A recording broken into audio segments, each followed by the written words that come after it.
भूर्भुवः स्वः तत्सवितुर्वरेण्यं भर्गो देवस्य धीमहि धियो यो नः प्रचोदयात्।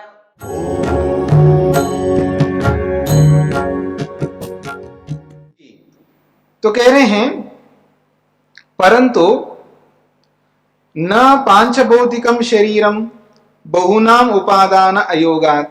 और यहां कह रहे हैं न पांचभौतिकम शरीरम, शरीर पांचभौतिक तो नहीं है। पहले तो पांचभौतिको देहा बोला है, अब यहां कह रहे हैं न पांचभौतिकम शरीरम, शरीर पांचों भूतों से बना हुआ नहीं है। बहुनाम उपादान अयोगात, यदि पांचों भूतों का मानोगे तो बहुत सारे भूत मिलकर के, बहुत सारे पदार्थ मिलकर के किसी भी पदार्थ को नहीं बना सकते, ये कहना चाह रहे।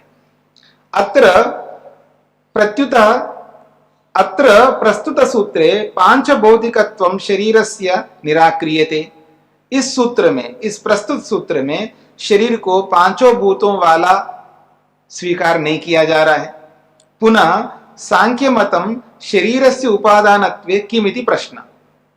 अब ये बात सामने आ रही है कि सांख्य मत में शरीर के उपादान के विषय में क्या माना जाए, पांचभौतिक माना जाए या नहीं माना जाए। ये प्रश्न वैसा का वैसा बना रहेगा, क्योंकि एक जगह तो आपने पांचभौतिक बोल दिया और एक जगह बोल दिया पांचभौतिक नहीं है।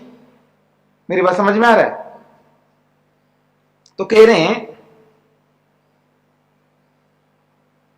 पुनः सांख्य मतम शरीरस्य उपादानत्वे। सांख्य मत क्या है शरीर के उपादान के विषय में? किमिति प्रश्न समुपतिष्ठते, फिर कौन सा कारण है शरीर की उत्पत्ति में? मतलब एक भूत कारण है, चार भूत कारण है, पांच भूत कारण है, ये प्रश्न तो बना रहेगा। तत्र चातुर्भौतिकत्वं तथा एक भौतिकत्वं तु न सांख्य मतम कल्पयितुं युज्यते। इस प्रसंग में चातुर्भौतिक है ये शरीर, चारों भूतों से बना हुआ ये शरीर, अथवा एक भूत से ये बना हुआ शरीर, इसकी कल्पना सांख्य मत में नहीं की जा सकती है। मेरे बात समझ लेना। सांख्य मत में शरीर की उत्पत्ति चारों भूतों से हुई है अथवा एक भूत से हुई है, ऐसी कल्पना सांख्य मत में नहीं कर सकते। क्यों? क्योंकि उनके तो है ही नहीं ये सूत्र, कपिल ऋषि के तो है ही नहीं है, वो तो दूसरे लोगों के बताया है। एके अपरे शब्दाभ्याम भिन्न मत प्रदर्शनात्। क्यों नहीं कह सकते? सांख्य मत में इनको क्यों स्वीकार नहीं कर सकते? क्योंकि सूत्रकार ने एके अपरे इन शब्दों के माध्यम से भिन्न मत को प्रदर्शित किया है। तो जब भिन्न मत को प्रदर्शित किया है तो ये सांख्य का मत तो है ही नहीं है, तो कैसे स्वीकार करेंगे? शरीरम अनेक भूतेभ्यो निष्पन्नमिति सांख्य मतम तो ध्वन्यते। और एक दूसरी बात है, शरीर अनेक भूतों से उत्पन्न हुआ है ऐसा सांख्य का सिद्धांत ध्वनित होता है, प्रतीत होता है दूसरे स्थानों से। मतलब दूसरे स्थानों से ये प्रतीत होता है कि ये जो शरीर है, ये शरीर अनेक भूतों से तो बना है, ऐसा ध्वनित होता है, ऐसा पता लगता है। कैसे, कहां पता लगता है? तो कह रहे न सांसिद्धिकम चैतन्यम प्रत्येकाद दृष्टे। ये पीछे तीसरे अध्याय में पढ़ा है, प्रसंग है कि चेतनता शरीर का धर्म है, ये शरीर से अलग है। ये प्रसंग चला था वहां पर, याद आ रहा है आप लोगों को? ये जो शरीर में चेतनता है, हमारे शरीर में जो चेतनता है, ये चेतनता शरीर का धर्म है या किसी और का धर्म है, ये प्रसंग चला है। तो उस प्रसंग में ये स्पष्ट किया है चेतनता शरीर का धर्म नहीं हो सकता। यदि शरीर का धर्म होता तो कह रहे हैं प्रत्येक अदृष्टे, क्योंकि शरीर के प्रत्येक भूत में वो चेतनता तो दिखाई नहीं देती है। मतलब पृथ्वी तत्व को लेकर के देखो, उसमें भी चेतनता नहीं है। जल तत्व को लेकर के देखो, उसमें भी नहीं है। वायु तत्व को लेकर के देखो, उसमें भी नहीं है। ऐसे प्रत्येक अदृष्टे, प्रत्येक भूत में चेतनता के ना होने से, यानी एक एक भूत में चेतनता नहीं है तो उन सबको भूतों को मिला करके फिर कार्य पदार्थ बनाओ तो फिर उसमें चेतनता आ जाएगी। कहां से आ जाएगी? अभाव से तो भाव नहीं हो सकता। तो जब एक एक भूत में नहीं है तो सबके अंदर भी मिला करके रखो तो भी नहीं होगा। जब कारण में नहीं है तो कार्य में कहां से आएगा? तो ये प्रसंग आ गए तीसरे अध्याय में। तो इससे क्या पता लगता है? इससे पता लगता है कि शरीर तो अनेक भूतों से बना है, ये सिद्ध होता है। मेरी बात पकड़ में आ रही है? तो यथा विज्ञान भिक्षु भाष्ये अपि भूतेषु पृथक पृथक कृतेषु चैतन्य अदर्शनात् भौतिकस्य देहस्य न तो अभाविकम चैतन्यम। वो कहते हैं विज्ञान भिक्षु के भाष्य में भी ये स्पष्ट किया है कि भूतेषु पृथक पृथक कृतेषु, भूतों को अलग अलग कर दो, शरीर के जो भूत हैं उन भूतों को अलग अलग कर दो, चैतन्य अदर्शनात्, फिर एक एक में देख लो कि उसमें चेतनता है या नहीं है। पृथ्वी को अलग कर दिया, जल को अलग कर दिया, वायु को अलग कर दिया, अग्नि को अलग कर दिया, फिर उसमें देखो उसमें चेतनता है या नहीं है। तो उनको देखने पर उसमें भी चेतनता नहीं है। तो चैतन्य अदर्शनात्, चैतन्य को, चेतनता को हमने देखा नहीं है। तो भौतिकस्य देहस्य न तो अभाविकम चैतन्यम। तो भौतिक, अच्छा न स्वाभाविक है, भौतिकस्य देहस्य न स्वाभाविकम चैतन्यम। तो भौतिक पदार्थ का ये स्वाभाविक चेतनता नहीं है। सूत्रे प्रत्येक अदृष्टे पदेन शरीरम अनेक भौतिकम तो सिद्धम भवति ही तत्र। ये जो सूत्र आया ना, न सांसिद्धिकम चैतन्यम प्रत्येकादृष्टे, इस सूत्र में ये स्पष्ट किया है कि सूत्रे प्रत्येकादृष्टे ऐसा पड़ा है शब्द। तो इस पद से शरीरम अनेक भौतिकम तो सिद्धम भवति, इससे शरीर अनेक भूतों वाला है ये तो सिद्ध हो जाएगा। अत्र उच्यते न पांच भौतिकम शरीरम, और यहां इस सूत्र में कह रहे हैं ये शरीर पांच भौतिक नहीं है। उभय था उभय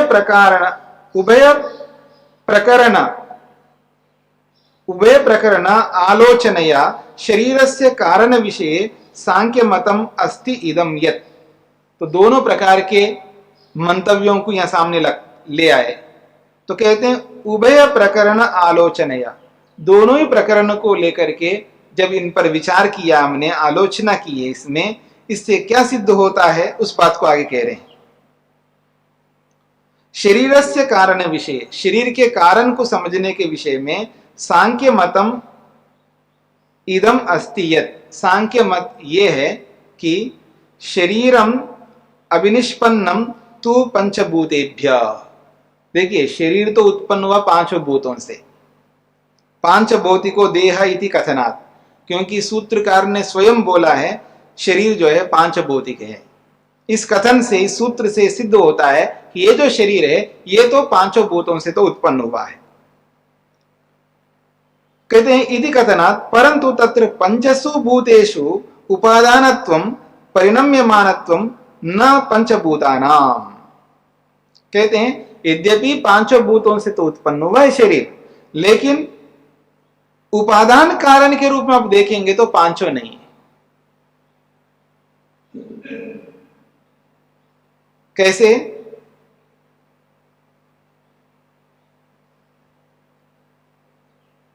बहुनाम उपादानत्व अयोगात, बहुत सारे उपादान के रूप में नहीं रह सकते।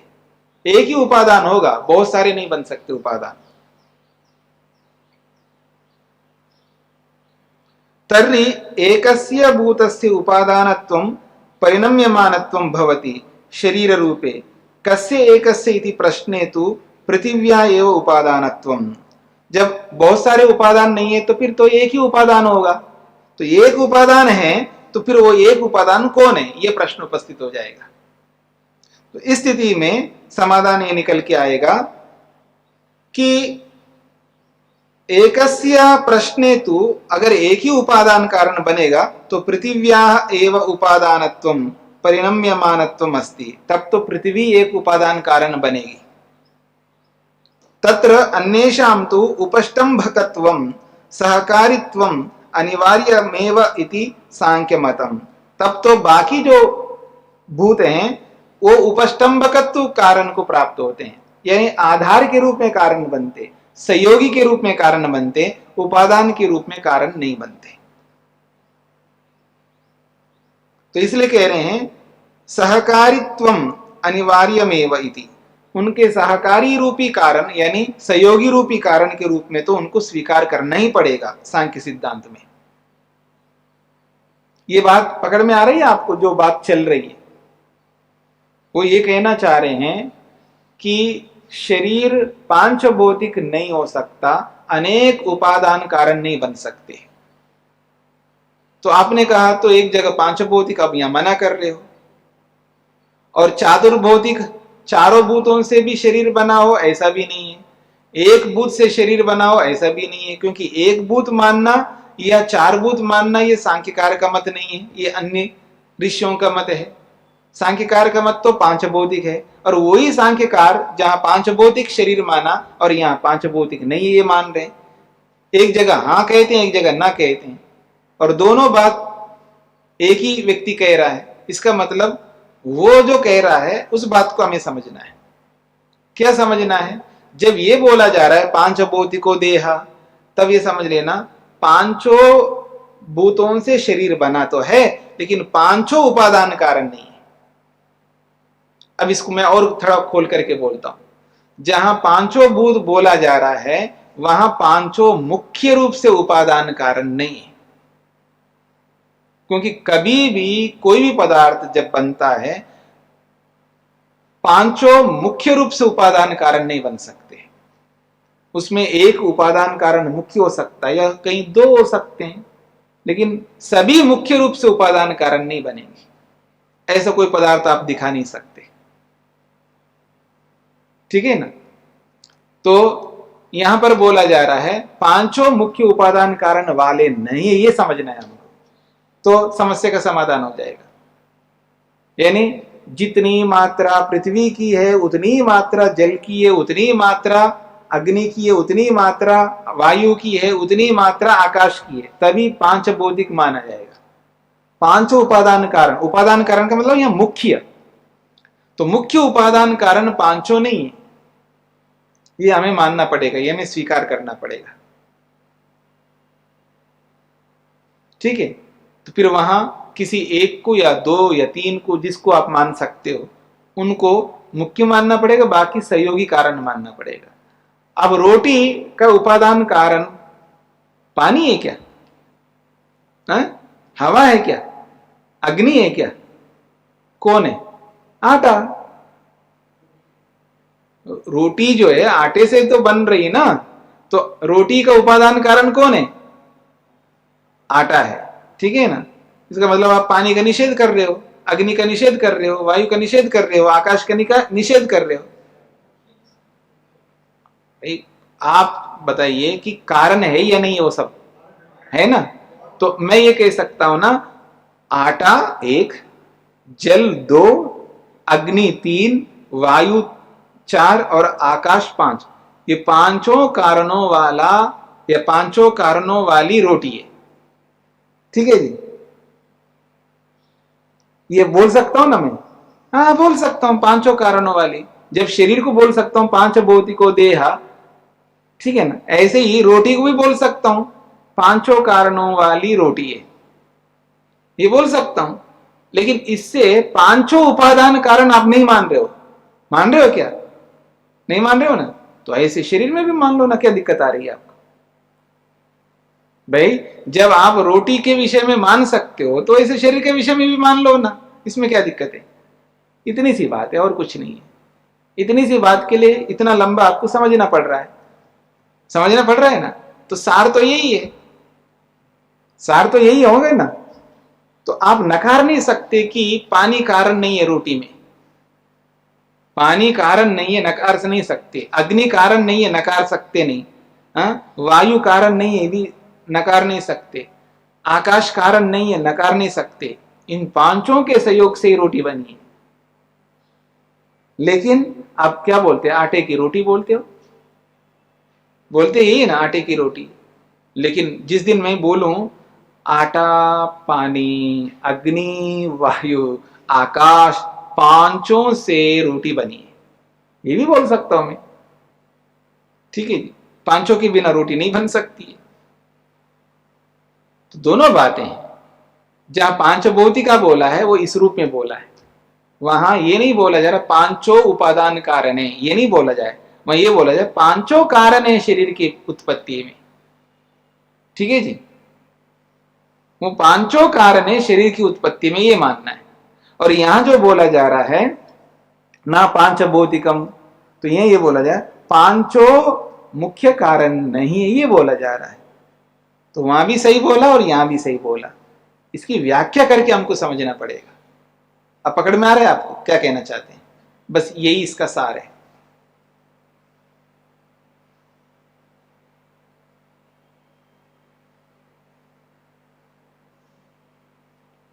सूत्रे प्रत्येकादृष्टे पदेन शरीरम अनेक भौतिकम तो सिद्धम भवति तत्र। जब वो सूत्र में ये कहा जा रहा है प्रत्येकादृष्टे, प्रत्येक भूत में चेतनता को नहीं देखा जाता है, ऐसे कहने से ये स्पष्ट समझ में आ रहा है शरीर जो है अनेक भूतों से उत्पन्न हुआ, ये तो सिद्ध होता है। अत्र उच्यते ना पांचभौतिकम शरीरम, और यहां बोला जा रहा है शरीर पांचभौतिक नहीं है। उभय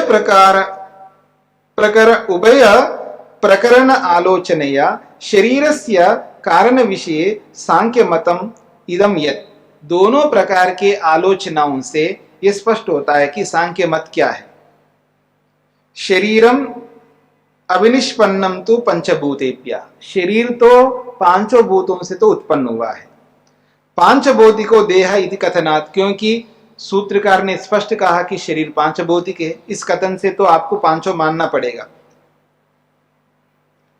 कस्य एकस्य प्रश्ने तु पृथिव्या एव उपादानत्वम, पर एक पृथ्वी से मतलब एक भूत से शरीर उत्पन्न हुआ अगर ऐसा मानते हैं तो वो किससे उत्पन्न हुआ ये प्रश्न रहेगा। तो उसका समाधान है कि पृथिव्या एव उपादानत्वम परिणम्यमानत्वम अस्ति, पृथ्वी ही उपादान कारण है शरीर का मुख्य रूप से। तत्र अन्येषां तु उपष्टंबकत्वम, बाकी तो उपष्टंबक कारण है। उपष्टंबक को खोला है सहकारित्वम, वो सहकारी कार्य कारण है, सहयोगी कारण है। यही सांख्य मत है। उक्तम यथा अतो अग्रे सर्वेषु पृथ्वी उपादानम असाधारण्यात् तद व्यपदेश पूर्वक। वो कहते हैं आगे इसी अध्याय के 112वें सूत्र में स्पष्ट किया है, सर्वेषु, यद्यपि शरीर के उत्पत्ति में सभी कारण हैं, लेकिन सर्वेषु, उन सभी कारणों में पृथ्वी उपादानम, इन सभी कारणों में पृथ्वी उपादान कारण है। क्यों कहते हैं? असाधारण्यात्, ये असाधारण कारण है, यानी विशेष कारण है, क्योंकि शरीर में पृथ्वी तत्व सबसे ज्यादा है। तद व्यपदेश, इसका हमने व्यपदेश, इसका उपदेश, इसका कथन हमने कर दिया है पूर्ववत, पूर्व के समान। पृथ्वी असाधारण कारणम, पृथ्वी जो है शरीर में असाधारण कारण है। असाधारण को खोला है विशेष कारणम, पृथ्वी विशेष कारण है। प्रधान कारणम, उसी को खोला है मुख्य कारण है, प्रधान कारण है। उपादान कारणम अन्यानि भूतानि तो साधारण कारणानि, तो पृथ्वी तो उपादान कारण है यानी मुख्य कारण है। फिर कहा अन्यानि भूतानि तो, बाकी जो चार भूत बने हैं इसमें कारण, वो साधारण कारणानि, वो सामान्य कारण है। गौण कारणानि, या इसको आप गौण कारण के रूप में भी समझ सकते हो। सहकारी कारणानि, या इसको सहयोगी कारण भी कह सकते हो। यही इसका अभिप्राय है। यथा घटस्य उपादान कारणम मृत्तिका, घड़े के उपादान कारण के रूप में तो मिट्टी को लिया जाएगा। तत्र पिंडीकरणे जलम, लेकिन उस मिट्टी को एक पिंड के रूप में लाना है तो आपको क्या करना पड़ेगा? जल का सहयोग लेना पड़ेगा। इसलिए कह रहे हैं पिंडीकरणे तो जलम, उसको एक साथ मिला करके एक पिंड बनाने के लिए तो जल कारण बन गया। पाके अग्नि, उसको पकने में आपको अग्नि के रूप में कारण लाना पड़ेगा। गति व्यवहारे वायु, और गति का व्यवहार करने के लिए वायु को लाना पड़ेगा। अवकाश प्रदाने च आकाशा, और उस घड़े को रखना है कहीं तो अवकाश तो चाहिए ना, तो अवकाश देने के कारण से उस आकाश को भी कारण मानना पड़ेगा आपको। सहकारी कारणानि सन्ति, ये सब के सब सहयोगी कारण हैं, ये उपादान कारण नहीं है। आहार नियमादपि तथैव प्रतीयते, आहार के नियम से भी वैसे ही प्रतीत होता है। शरीरस्य स्थविष्ठत्वे स्थिरत्वे वृद्धौ च पार्थिव आहार एव प्राधान्येन अपेक्षते। कहते हैं शरीर को स्थिर करना है, मजबूत करना है, तो और मजबूत के साथ वृद्धौ, उसकी वृद्धि भी करनी है। पार्थिव आहार एवं प्राधान्य अपेक्षते, वहां पार्थिव आहार ही मुख्य रूप से अधिक की अपेक्षा होती है। यानी शरीर को आपको बनाए रखना है और शरीर में वृद्धि लानी है तो पार्थिव पदार्थ ही, पृथ्वी से उत्पन्न पदार्थों को ही आपको ज्यादा लेना पड़ेगा। जल तो संयोग के रूप में लेते हो आप, जल को, अग्नि को और चीजों को सहयोगी के रूप में लेते हैं। सबसे ज्यादा हम क्या आहार के रूप में ग्रहण करते हैं? अन्न को ग्रहण करते हैं।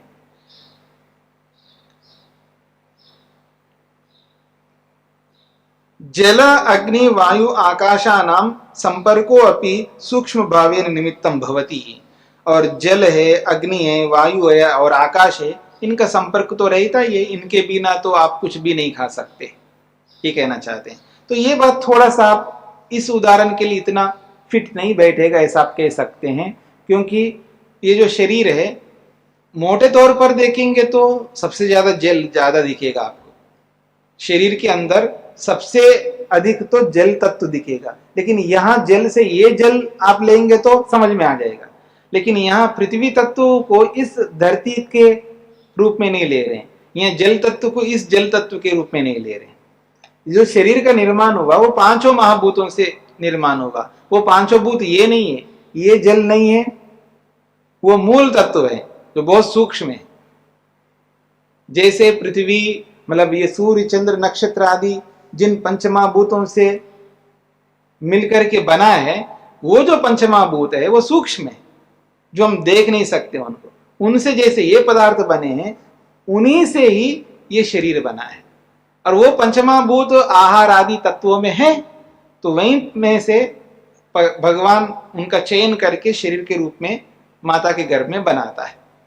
स्थूल रूप से देखेंगे आप तो ये जल ज्यादा आपको दिखाई देगा, ठीक है जी।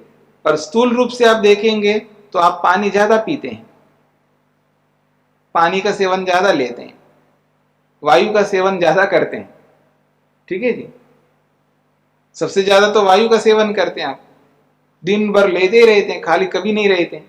वायु तो सबसे ज्यादा लेते हैं आप, बहुत लेते हैं आप वायु। कितना पूरे दिन में कितना अधिक वायु आप लेते हैं, नाप करके देखो, पता लगेगा। बहुत सारा वायु ग्रहण करते हैं शरीर के लिए, ठीक है ना। इस बात को आपको समझना है। सूत्रार्थ लिखिएगा।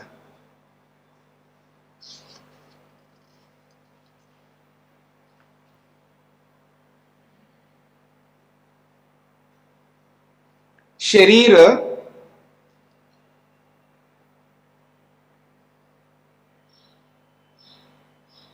शरीर की उत्पत्ति में पांचों महाभूत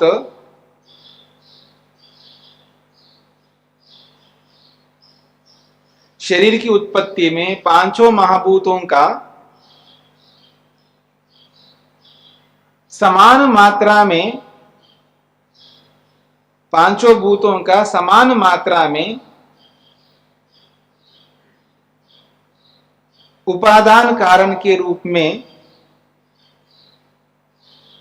स्वीकार नहीं किया जा सकता, स्वीकार नहीं किया जा सकता।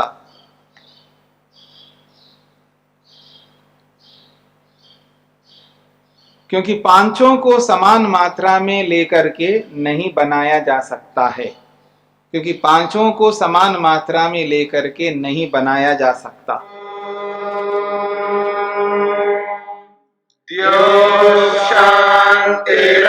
शान्तिरन्तरिक्षं शान्तिर्पृथिवी शान्तिरापः शान्तिरोषधयः शान्तिः वनस्पतयः शान्तिर्विश्वे देवाः शान्तिर्ब्रह्म शान्ति सर्वं शान्ति शान्तिरेव शान्ति क्षमा शान्तिरेधि ॐ शान्ति शान्ति शान्तिः।